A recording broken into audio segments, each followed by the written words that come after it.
The psychologist that I chose to do today was B.F. Skinner.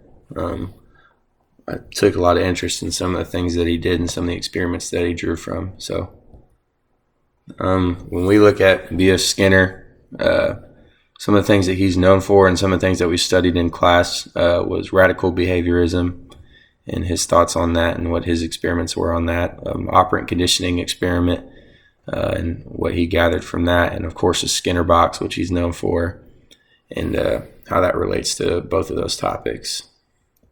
A little synopsis on him, pretty short one. Skinner was an English major in college.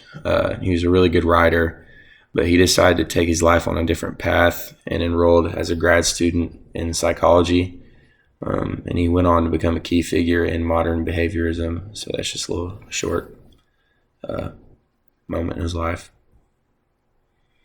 One of the experiments that he's most known for, and one of the experiments that we looked at in the classroom, was his operant conditioning experiments.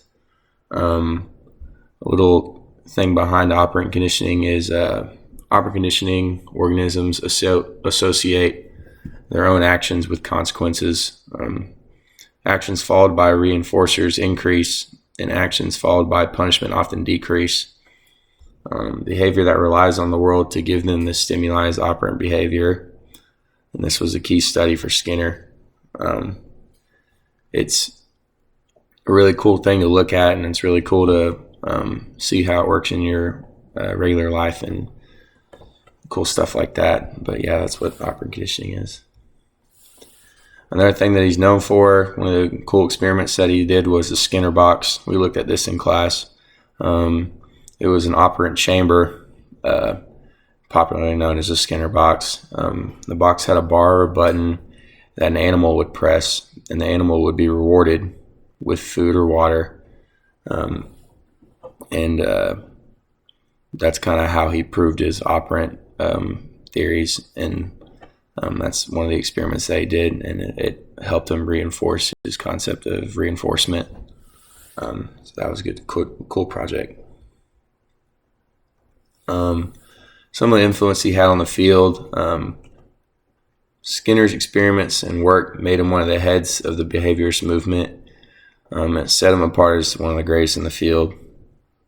A cool thing that he got, and kind of a mirror reflection of his influence, was just 8 days before he died, actually, Skinner was given a Lifetime Achievement Award by the American Psychological Association. And he delivered a 15-minute talk with a packed auditorium when he accepted the award, which is pretty cool. And it kind of just goes to show you that he was rendered as one of the greatest in his field, and he was kind of set apart as one of the heads of the behaviorist movement. And because of that, he got to have one of the highest awards that can be given for psychology or a psychologist by the American Psychological Association. So I thought that was really cool. Kind of as I was just looking at it and researching B.F. Skinner and all the stuff that he did, I came up with two questions that I kind of could just relate back to my life in a sense. And one of the questions I had for the class for the discussion was, how much of Skinner's work on operant conditioning do you see yourself using in your daily life?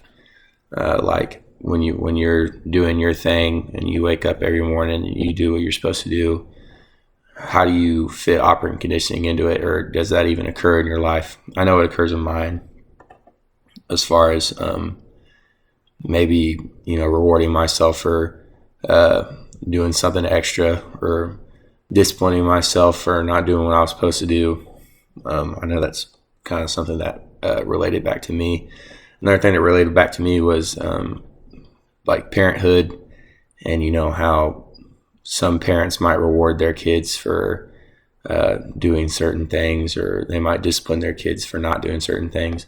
So kind of one of the questions I wanted to ask was, do you think your parents pulled a few pages from operant conditioning when they raised you? Do you think that maybe even without them knowing it, that B.F. Skinner's thoughts on operant conditioning were kind of reflected in your childhood, maybe with the way that your parents raised you? So that's kind of just what I had to share today.